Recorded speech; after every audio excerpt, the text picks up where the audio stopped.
Kalian pernah ngerasain nggak ada kekuatan tak kasat mata yang bisa bikin benda gerak sendiri? Nah, itulah magnetisme. Salah satu kekuatan paling dasar yang sadar nggak sadar menjalankan dunia kita. Mulai dari cara kerja hard drive di laptop kalian, sampai kereta super cepat yang bisa melayang di atas relnya. Hari ini, kita bakal bongkar rahasianya. Pertanyaan ini nih yang jadi inti penjelajahan kita hari ini. Magnetisme itu salah satu kekuatan gaib paling berpengaruh yang kerja di balik layar di banyak banget teknologi modern. Yuk, kita mulai dari hal yang paling dasar dulu. Oke, untuk bisa paham soal magnetisme, kita harus mulai dari sumbernya, satu buah magnet dan medan kekuatan tak terlihat yang ada di sekelilingnya. Nah, lihat deh magnet batang ini. Dia punya dua ujung yang beda, kutub utara atau N dan kutub selatan atau S. Ini aturan dasarnya, dan ini penting banget. Kalian gak akan pernah nemuin magnet yang kutubnya cuma satu. Mereka itu selalu berpasangan, sebuah dualitas yang jadi sumber kekuatannya. Di sekeliling setiap magnet, ada yang namanya medan magnet. Anggap aja ini semacam auranya gitu, atau area pengaruh tak terlihat di mana kekuatan magnet itu aktif. Dia bisa narik atau nolak benda lain tanpa perlu nyentuh sama sekali. Garis-garis melengkung yang kalian lihat di sekitar magnet ini bukan sekedar hiasan loh. Garis ini sebenarnya lagi memetakan si medan magnet. Alirannya itu selalu dari kutub utara ke kutub selatan, ngebentuk putaran yang tertutup. Dan coba perhatiin deh, di dekat kutubnya garisnya padat banget kan? Nah, itu nunjukin di mana kekuatan magnetnya paling kuat. Oke, sekarang kita udah paham soal satu magnet. Gimana kalau kita temuin dua magnet? Wah, disinilah semuanya jadi seru banget. Nah, ini dia inti dari interaksi magnetik. Jawaban dari pertanyaan ini ngejelasin banyak hal loh.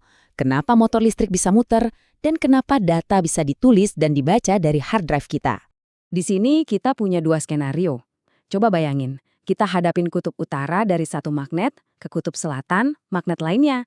Lihat deh, garis medannya langsung nyambung, menciptakan gaya tarik yang kuat.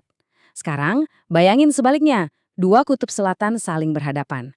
Garis medannya malah kayak mental, saling dorong, dan menciptakan gaya tolak yang bisa banget kita rasain. Intinya simpel banget, dan ini adalah hukum mutlak dalam magnetisme. Kutub yang berlawanan jenis itu tarik-menarik, sementara kutub yang sejenis pasti bakal tolak-menolak. Sesederhana itu. Kalimat ini adalah kunci dari semua cara kerja magnet. Sebuah hukum alam yang ngejelasin semua interaksi magnetik, dari hiasan di kulkas sampai mesin MRI yang canggih di rumah sakit. Oke, dari tadi kan kita ngomonginnya magnet batang melulu. Apa aturan yang sama berlaku juga ya buat magnet yang bentuknya beda? Yuk kita cari tahu.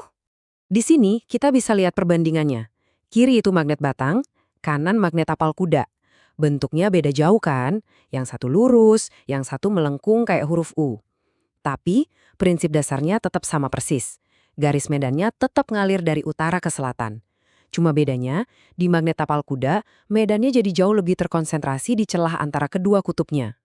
Ini poin yang penting banget. Fisika di baliknya itu konsisten.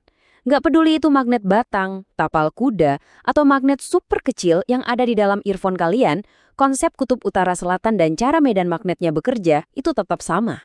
Sekarang, kita bakal lihat jenis magnet yang benar-benar beda. Ini bukan magnet permanen, tapi bisa dibilang ini adalah jenis magnet yang paling penting bagi dunia modern kita. Namanya elektromagnet, dan cara kerjanya, spesial. Beda sama magnet yang kita lihat tadi. Kekuatan elektromagnet ini datang dari arus listrik yang dialirkan lewat kumparan kawat. Nah, yang bikin dia revolusioner itu, karena kekuatannya bisa kita kendalikan, bisa dinyalain, dimatiin, bahkan kutubnya bisa dibolak-balik. Tapi perhatiin deh, bahkan magnet buatan ini pun tetap punya kutub utara dan selatan yang jelas. Jadi, dari semua yang udah kita bahas, yuk kita rangkum poin-poin utamanya biar gampang diingat. Ada 4 hal utama yang perlu kalian pegang. Pertama, setiap magnet pasti punya dua kutub. Kedua, magnet itu dikelilingi medan tak terlihat. Ketiga, yang beda jenis tarik-menarik, yang sama jenis tolak-menolak. Dan yang terakhir, ini nih hubungan fundamental di alam, listrik ternyata bisa menciptakan magnet. Nah, ini yang bikin kita mikir lebih jauh. Kalau aliran listrik bisa menciptakan medan magnet, mungkinkah sebaliknya juga bisa terjadi? Apa mungkin medan magnet yang bergerak malah bisa menciptakan listrik? Coba deh renungkan.